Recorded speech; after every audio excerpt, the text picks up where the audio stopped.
Hi, I'm Allison the Crocheter. And I'm Vivian the Knitter, and this is the Keep Calm and Carry Yarn podcast. Hello, and welcome to episode 117 of Keep Calm and Carry Yarn. This is a knitting and crochet podcast hosted by me, Allison, and my mom, Vivian. I'm coming at you from Scotland. And I'm recording from Michigan. You might know me from Pearl and Plum, where I make and sell project bags for knitters and crocheters, and my daughter is the fabulous publisher behind Morit, the independent magazine for crocheters. Thank you so much for joining us, whether you're listening in on a podcast app or watching us on YouTube. Hey, everyone. Hi, everybody. How are you doing? I'm good. Yeah. It's raining ice right now, but I'm It's raining ice inside. There's a winter storm warning, or it had since yesterday, and it finally started today. I see.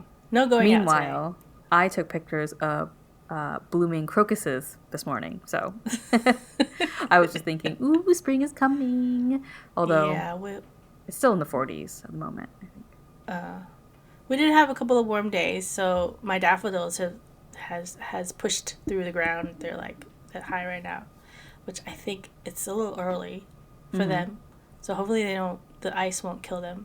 They might. We'll see. Oh, yeah.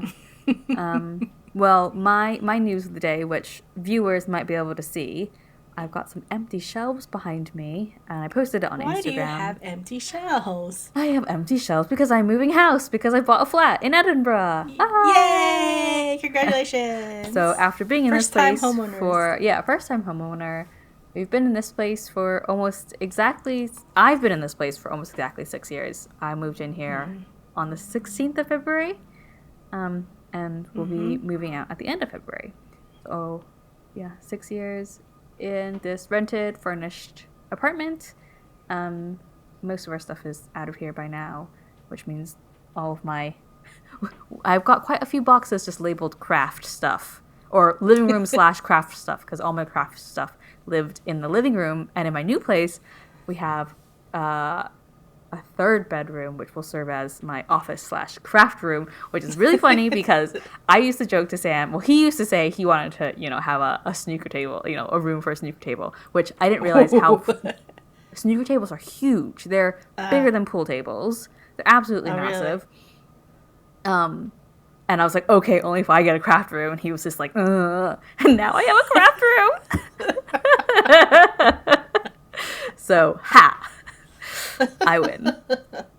Well, I mean, it's your office too, because yes. it's your Morit headquarters is what it is. Yes, it will be my office for Morit. I also work 2 days a week. Used to work in an office, but now I work from home those 2 days a week. So I'll have that to do as well. Because at the moment, when you look, so I record here in my living room, and I'm actually looking towards the TV, but right next to the TV is my desk. So during the daytime, I'll be working, and then Sam will sometimes be watching TV. Sometimes he'll watch it on mute if it's sports. Sometimes he'll just listen to it with sound, and I don't really mind, but I'm literally working right next to the TV. So we won't have to do that anymore. Oh, he's going to miss you. Yeah, I don't know.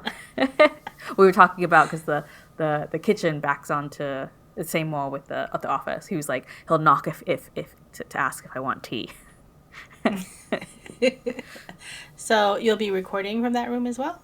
Yeah, I think so. Mm-hmm. Yeah. Yep. Okay. So next time, Allison will be at a new location. Mm-hmm. It probably won't look any prettier than this, because it'll just be a storage room for a while. Well, you would just have been moved in, so you'll still be boxes and stuff. I don't remember what my room looked like the first time we recorded here. It was probably a mess. So that's my news. Will we Very jump into exciting. Our whips? Yes. Whips. I have a bunch. Do you have a bunch? No. Do you want to go first? Or do you want me to go? Why don't we should probably figure this out before we start recording.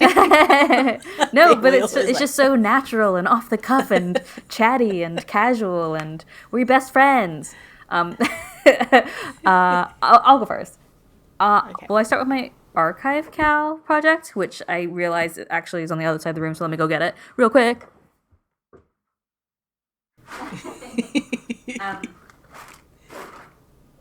I'm back. I haven't actually made that much progress because some of my stuff is in the other place. I got to the point where I need to stuff the beak of my puffin. So this is my Peek-a-Pow Bonny the Puffin.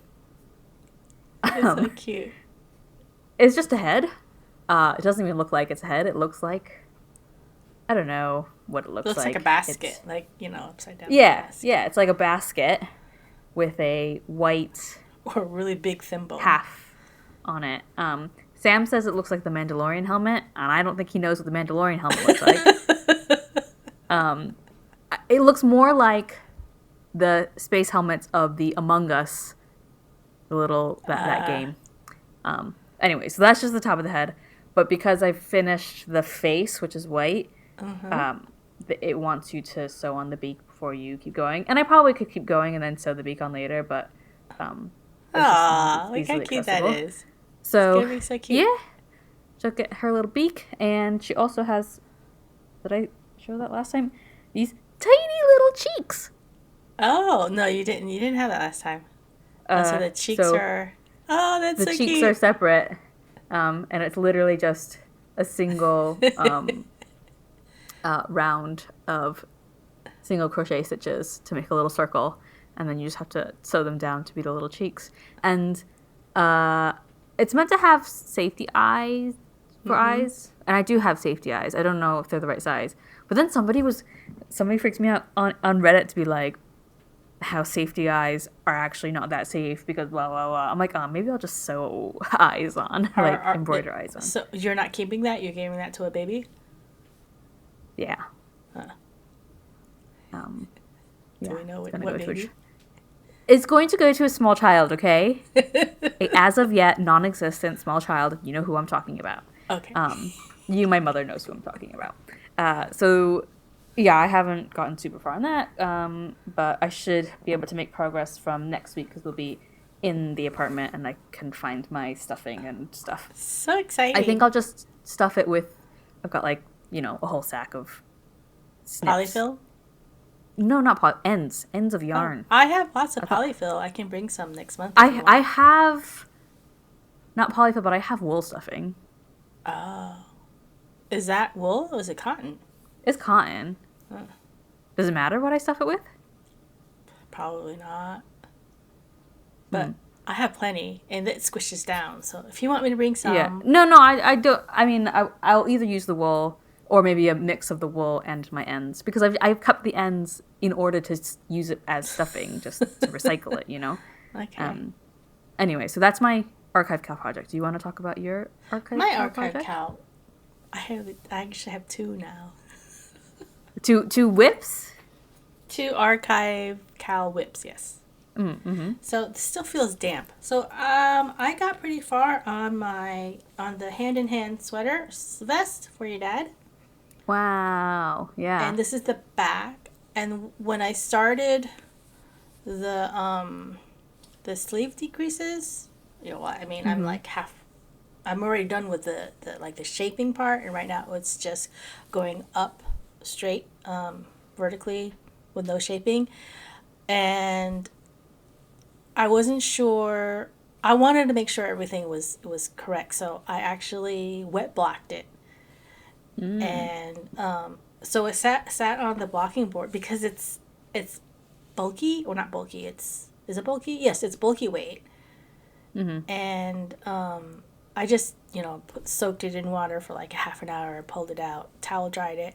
I probably could have put it in the spin cycle but I didn't. I didn't want to do it. So anyway, it took days for it to dry. So it was still wet like yesterday morning, like the cables were. So anyway, so because I was waiting for this to dry, I did start another project. But yeah, this is coming along. I feel like I'll definitely be able to finish this before we're done with the archive cow.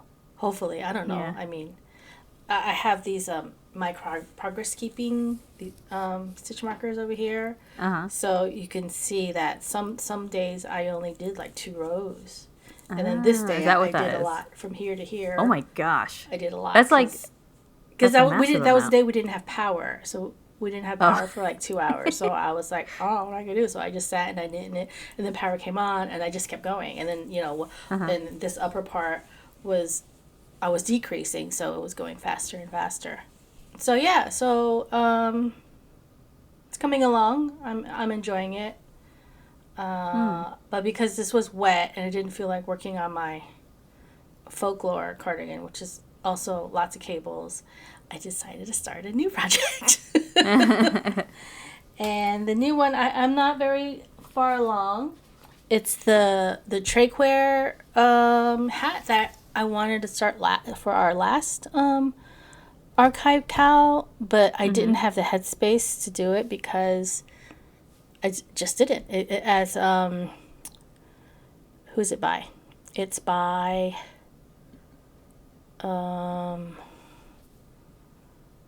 Amanda B. Collins, and it's in the wool book that you gave me for your first EYF. Oh, the Shetland. I forget what it's called. Oh no, the EYF. Well, no, wait. The Wool Tribe Festival Companion. For EYF. For EYF, so it's in that, and it's done flat.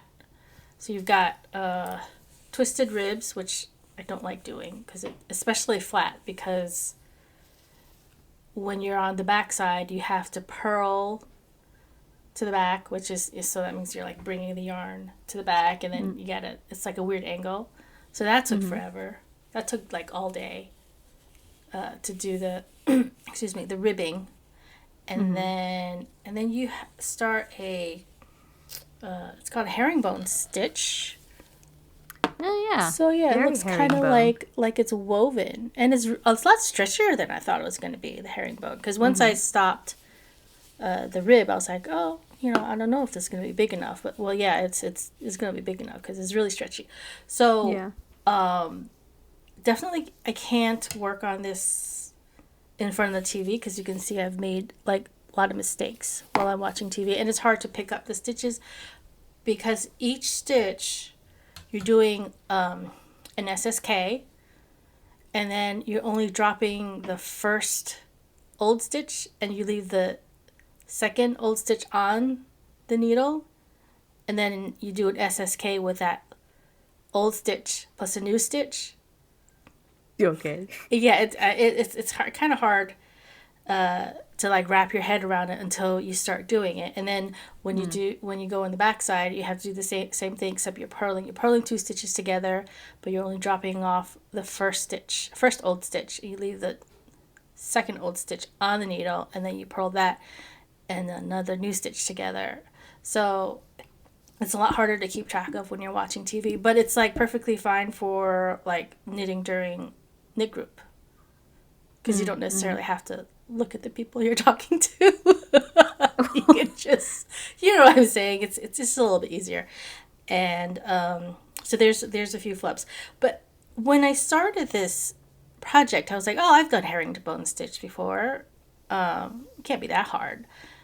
And I started knitting it, and nothing. I was like, I've never done this before. So so herringbone stitch that I did was for those socks that you like, with the cotton candy. Oh yeah, the pink. That was vertical herringbone. This is sideways, horizontal herringbone. So it's a completely different stitch. I see. So that's why nothing looked familiar. Nothing felt familiar. Yeah, the vertical herringbone looks more like there's some crochet stitches that you can do that look a little bit like that. Yeah, so it would go horizontal, like up and down this way, rather than sideways. Yeah. So that's why it didn't seem familiar.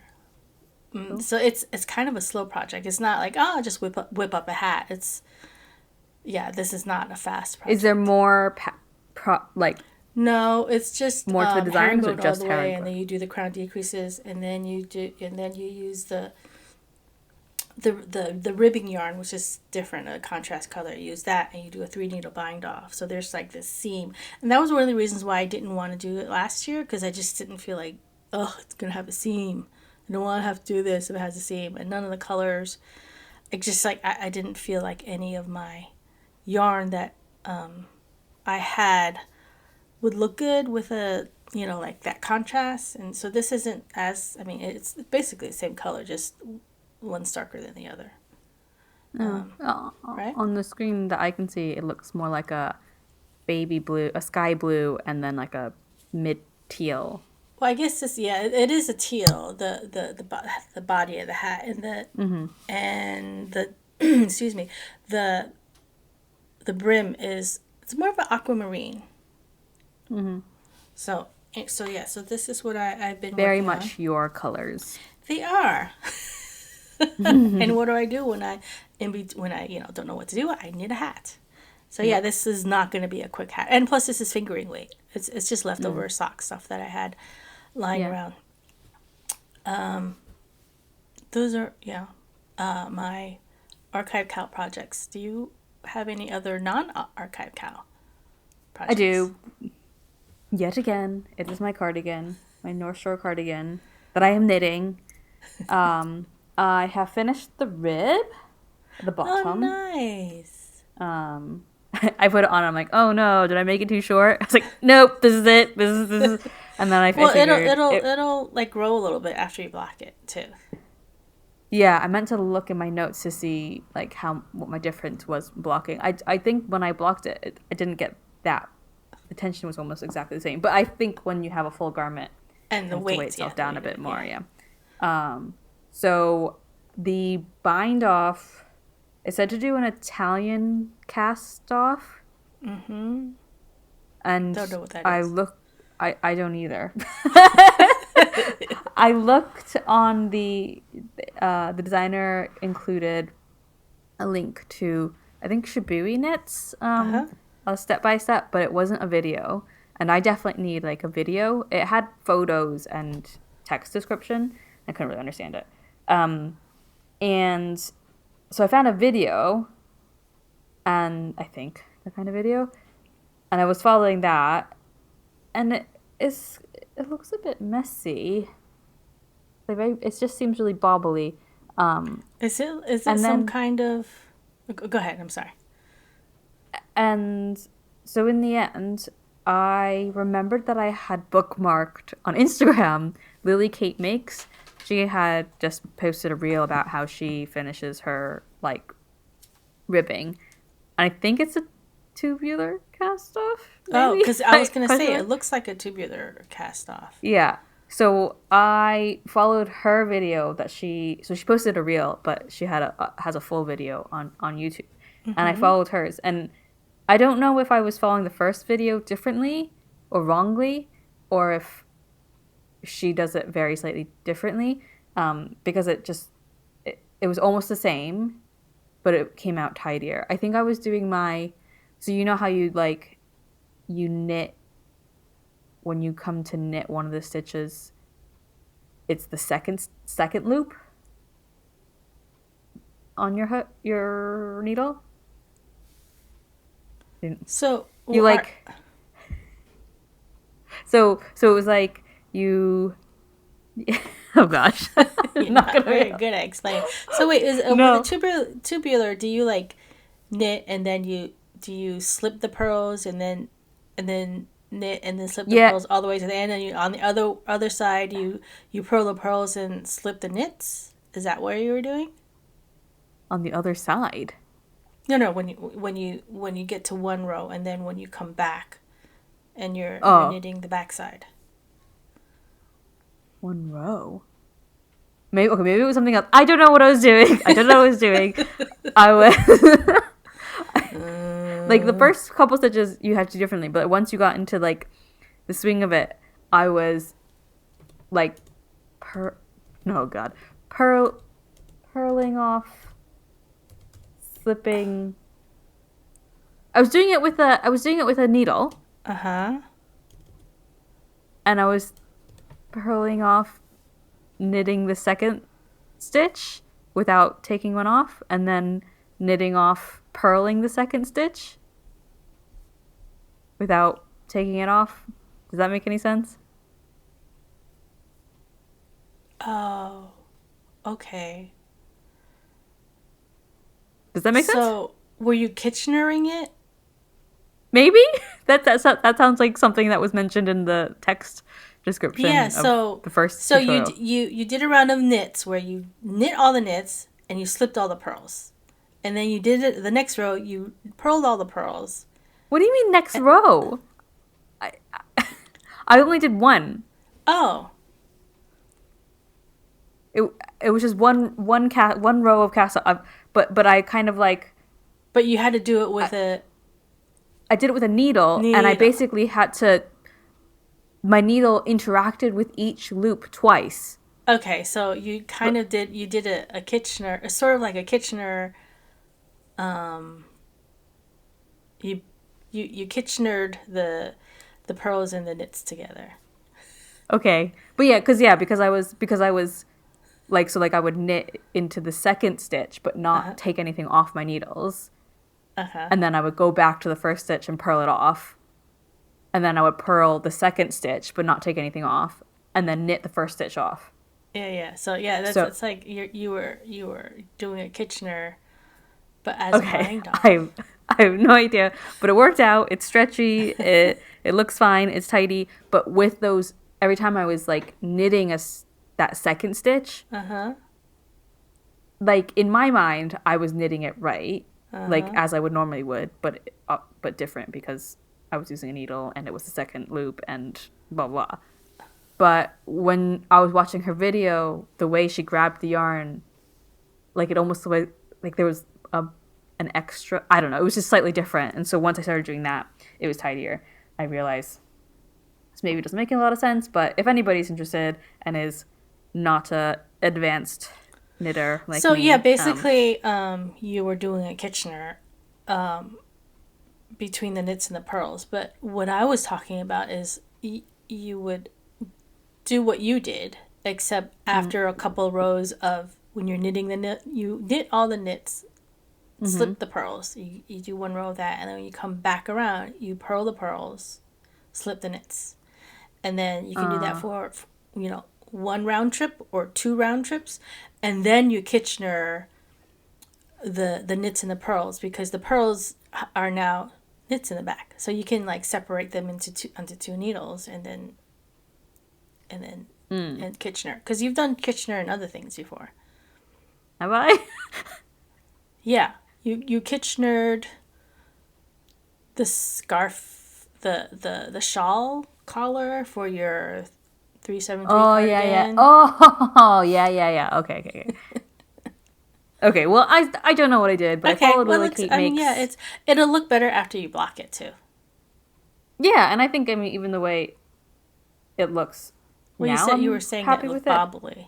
Yeah, it was, but I think it was bobblier the first bit that I did slightly differently, and then I changed it, and even then it looks a bit neater. I also wasn't sure like how tight I should be pulling it. So I think I got into the swing of it. Anyway, so I did that, and now I've picked up my sleeve, and it was very brief. It just said to pick up 9 stitches for the underarm, but it didn't say how, and I didn't know what I was doing. And also, like, because you get that gap because of the raglan, and I didn't know how to like not have a huge gap. So I just found a video,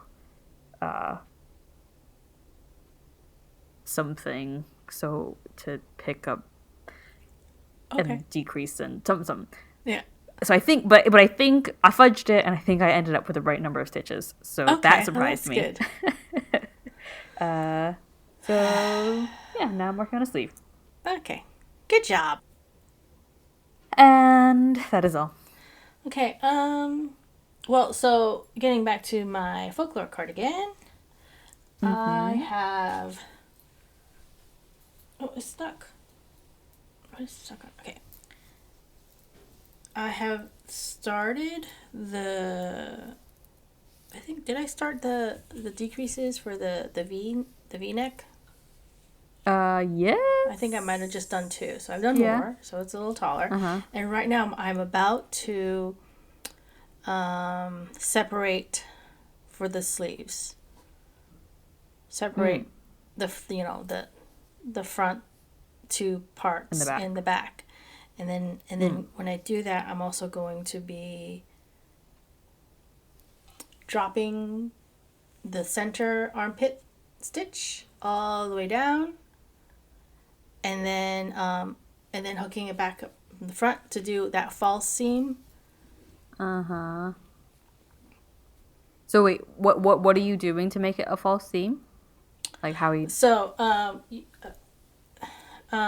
so when I drop down all the stitches, I will pick them back up, but I'll pick them up one at a time, and then 2 at a time, and then 1 at a time, and 2 at a time, like two of the strands. You know what I'm saying? And it just makes like it gives it a little bit more structure, rather than just picking it up 1 at a time. Does that make sense? Maybe, not really, but... Yeah. Okay. I think there's also a trick where when you're picking it, you twist it, and then you pick up another one, and then you know. Yeah. So that'll give it even more structure. Yeah. Cool. And then you'll have to go back to flat cables. I'm always doing flat cables. What do you mean? Oh yeah, you are always... I don't know what I was thinking. I don't know what I was thinking. This is a cardigan. I'm doing. Yeah. I think I was thinking the fact that you were doing not in pieces, but then it's a cardigan, so you're still doing it flat, just longer. It's just taking longer because now it's very unwieldy. I mean, I don't take this anywhere. I don't bring it to knitting. I only work on it at home, and even the vest. I don't take it out. I only work on it at home because it's just getting too big for I was that. trying to decide whether, like, me currently, if I'm more impressed by your cable knitting or your colorwork knitting. And whether that's, if I'm biased because you've done more colorwork knitting before. Maybe. I mean, I haven't done cables as much as I've done color work.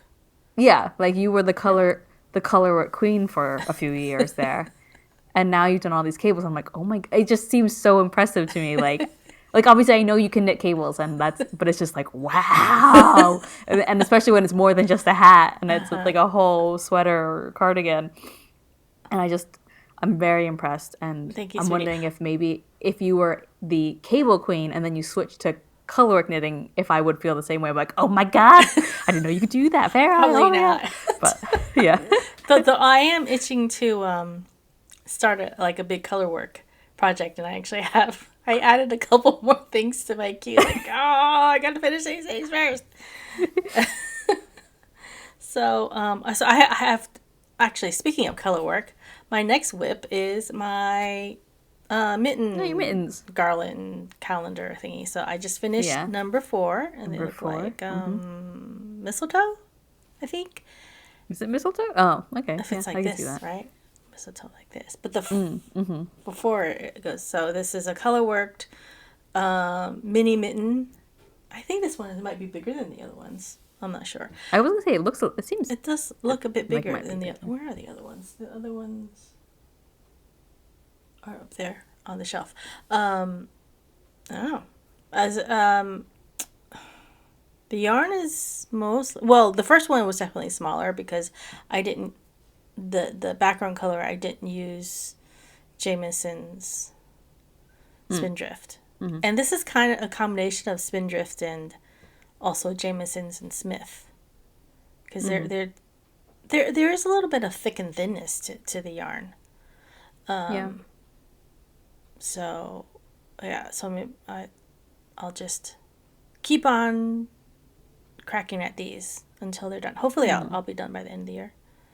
So that's that. So I'm still doing color work. It's still in my life. I haven't abandoned it completely. And the scarf that I started and then restarted while we were in Amsterdam. So I started the third color. The third color? Here it is, sorry. Wrong end. The third color. So it's So this just, is your Angora. this is the Angora scarf. It's going to be, I'm hoping that it would be a infinity scarf because I did Right. a provisional cast on the end. Mm-hmm. And I'm just striping in between colors. So the first color is like a brown, bunny brown, and then I stripe the brown and the light color, the lightest color, which is a aquamarine Light blue. ish. And then the second color, the third color I mean, is a teal. But like there's an in between color, and I'll put that as the fourth color. Well, I tried striping Oh, like the in light between the color blues. in between the two blues, and it was too close, and I couldn't see the stripes. And I'm sure it'll be fine once it got bigger, and once you add the color. Yeah, it'd be more like a fade. Yeah, it would whereas be more this like a is fade. like But I color couldn't see blocks. it, and I was having a hard time. And working on it in the dark, it's like, okay, never mind. I'm not gonna. This is not gonna be my third color. I just use the other color as my third, and then Were you I'll able to rip it out easily enough? yeah, because I didn't have that many that yarn. rows done. I mean, there was a little bit of like you got to separate it. Yeah. Because they all like stand up really nice. Like when you pull the needles out, they just stay there. They just hang on to each other. Very grippy. Yeah, very sticky. And so, do I even have that in here? It's not even in my bag. So I'll add the fourth color up here somewhere, and then graft that fourth color to the first color, and it'll just be something I can wrap around my neck. Very good. That, and those are all my whips. Quiz? Yes, and neither of us have FOs, so quiz it is. Oh, okay. I have another sort of whip that I've just started swatching for, but I'll leave it for another day when I actually get somewhere with it. Okay, so the quiz is a non-food quiz. OMG. It says, it's obvious if you're a black cat or golden retriever based on this quiz. So, 50-50 chance, and in reality, more than a 50-50 chance because we are the same person. Not really. That we get the same thing. So, are you a golden retriever or a black cat? I'm a black cat. Me too. Do you want to read it? Yeah, sure. It says you are intelligent, observant, and powerful. When you have a goal, you're determined and focused until you accomplish it. Some people have a hard time understanding you at first because you can be a little shy, but when you warm up to someone, your loyalty knows no bound. A black cat would be the perfect familiar for you. That's actually very, very spot on. Yeah, except for your intellectual couldn't say intellectual. No, I'm talking about the being shy. You read it at as first. intelligent, I think. Oh, you are intellectual. Yeah, you're. Yeah. Same thing. I didn't actually read it. That was my first time reading it, so I just went, "Oh, black cat."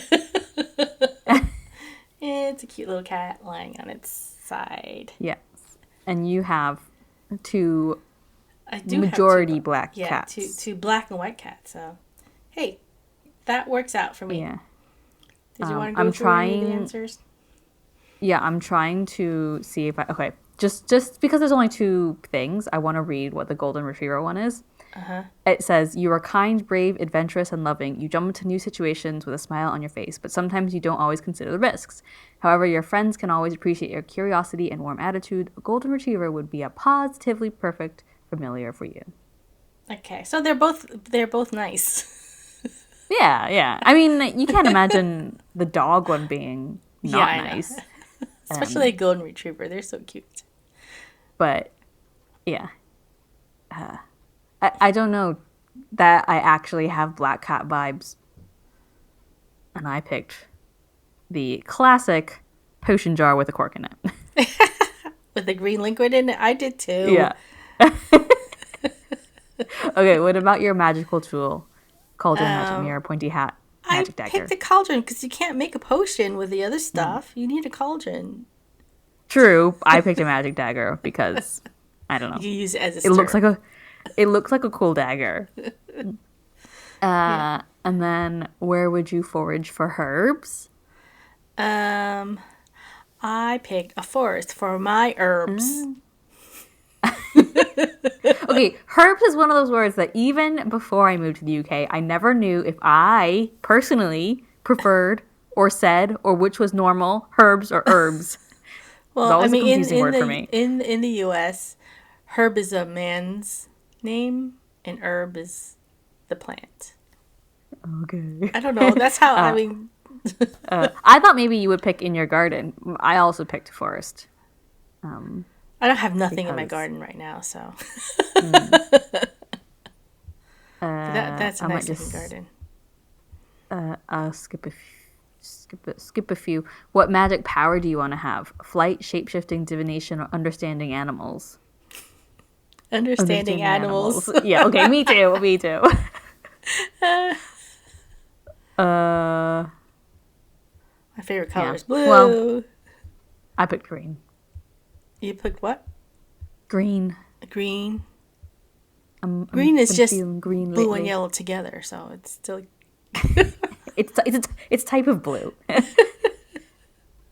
Yep. Cool. Right, so neither of us have FOs. You have lots of whips. Although I did realize as we were talking, and you know how I said I couldn't make any progress on my archive cow. I have the yarn to start the otter, so I could start the otter because I was going to make the otter and the puffin. That's all in this bag. So maybe I'll do that. Cool. I have sort of yarny bits and bobs. Ooh. Just to show off a new toy that I got. Not a new toy, a new thing. You know the Della Q bags? Oh, did you get the case? I got the train case. So obviously like lots of people sell them, but I specifically Zakami Yarns, the dyers Melinda and Gargay are based in Edinburgh, and they don't sell them on their website, but when they go to shows, they have some Della Q stuff to sell. So now I go to a craft night with Melinda and some folks, and I think at least 3 of us have these bags now. So I've got the blue one. Melinda has I think like the seafoam green one, and Ode has the burgundy one. So it's a hard sort of travel case. It's got the 2 handles, and then it also has You can't the long. use it for your like big projects. No, it's got a long handle as well. And yeah, when you open it, the top is magnetic, and it comes with magnets, so you can nice. if you have a paper pattern, you can magnet it to here, and if you have any stitch markers or needles that are metal, that will stick. And then the top has a top tray for things, and then obviously the underneath is just Nice. So you just got depth of this the bag. because I know you've been like coveting that for a while. Yes, since Bannock Yarn, I think one of the shows where I saw it. And it also has the yarn holes at the side, so it's got one on each side. So if you had 2 different yarns, you could feed them through both sides. And haven't used it yet, but it's my new toy. It's a nice toy to have. Because now I can say it's like I have a lot of project bags, but this isn't quite a project bag. You know, it's different. It's a project case. Well, I mean, you can just be, I don't know, you carry all your little bits and bobs and stuff when you. Yeah, I mean, you can shove a few project bags in there, like the smaller ones, smaller projects. Yeah, the smaller ones. Or if you took out the tray, you'd be able to fit a little bit more in. Nice. Very nice. Any shop talk from you? Absolutely no shop talk. Everything is the same. I haven't added anything since last time. I've been busy with my life. I don't know what I've been busy with, but I've been busy. Just life. Yeah. So the shop is pearlandplum. .etsy.com. Yep. Go and take a look. All your project bag needs. On my pad, yeah. Yep. So I mean, my projects course, I pulled out all my projects. They're all laying on the floor right now because I was showing it sits in one of these bags. And this is one of my my Lillian bags, or my Lily bags. Yeah, big tote bags. Yeah, and I can shove both sweater projects in there with their yarn and everything. Oh, that's good. I am doing a lot of fantasy knitting in my head, though. Yeah. All these projects, all these patterns that have come out, and then of course my knit group they're such enablers, and they're just like, why don't you want to start this with us? Like, oh. Yeah. Well, this is the thing. Do you remember when we first started the podcast and you were like, "Oh, you should learn how to knit," and I was like, "No," because I said there's so many things that I want to crochet that I can crochet that I'll never get to as long as I live, and if I knit, that will just more than double because there's more knitting patterns than crochet patterns out there. And this is now what's happened. I've started knitting this cardigan. I'm like, oh no, there's all these knitting patterns that I've never looked at before because I was never knitting. And now I'm like, crap, they're so nice. But then I'm like, there's all these crochet patterns that I haven't made yet either. This is why I didn't knit. Yeah. I don't got time for that. Plus you're publishing your own crochet magazine, and I haven't even made like hardly any of them. Yeah.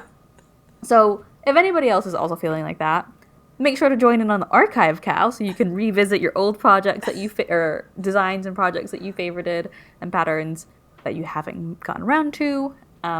We're running the Cal until the 1st of May. You can join in on Instagram, #ArchiveCal2023. That's Cal, KCAL. We also have a Ravelry thread. My mom's better at checking in on Ravelry. Yes, I've been checking in on Ravelry because you're better at Instagram. Yeah, and we'll have prizes, or a prize. For anybody who participates will be eligible for the prize drawing, whether or not you finish something, because we can't punish anybody for not finishing anything, because I never finish anything. And I was thinking that when we do figure out what the prizes are going to be, prizes, whatever,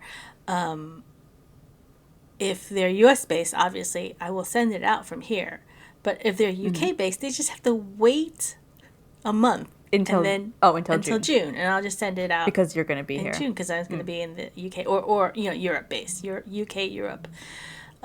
Like obviously, I think if it's Australia, it's still cheaper for me to mail it.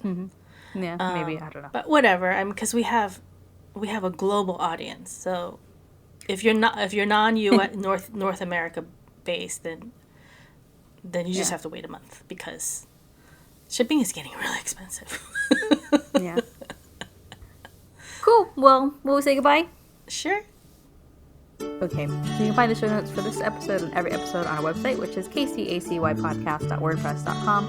Our Instagram is also kcacypodcast. My mom's personal Instagram is upstate_Viv, and mine is Allison here. You can subscribe and like and listen and rate and review and comment and favorite and all the things on iTunes or wherever else you find and listen to podcasts. You can also watch the podcast on YouTube.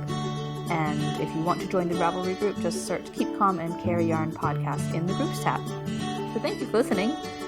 And remember to keep calm and carry yarn. Bye. Bye.